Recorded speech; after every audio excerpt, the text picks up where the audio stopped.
బోర్లు మొత్తం బోర్లు 2 మోటార్లు కాలిపోయాయి సార్. ఫస్ట్ ఒకటి చేపించి కట్టిపించిన 10,000 అయినాయి.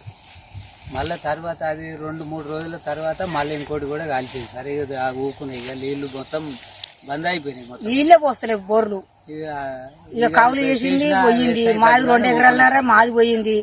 మా పసలకు కూడా నీళ్లు దొరుకుతట్లేవు. ఇంకా 2-3 రోజులు అయితే ఇక మరి మేము ఏం చేయాలనో ఎట్లా చేయాలనో మాకు బతుకులు వస్తున్నాయి అంటారు కానీ అది వచ్చలేదు ఇచ్చలేదు సార్. నీళ్ళు ఆ పసలకు కూడా వస్తాయి రాబో తెలియదు. ఇక మా ఊరిని అయితే మొత్తం చరిత్ర చేసినట్టే ఇది చేసారు సార్. ఎవరు ఇక మరి ఎక్కడైనా నీళ్లు ఉన్నాయి కదా సార్. మరి మా ఊరికైనా తీసుకురావచ్చు. ఇన్ని నీళ్లు చెరువు నింపుకుంటే మేము ఇంత బతుకుతాం కదా. కాంగ్రెస్ వచ్చి కాంగ్రెస్ అట్నే చేసిరి. ఇక తెలంగాణ అంటే గట్టిన ఆయన గెలిచినప్పుడు ఇంత కాలం అయింది.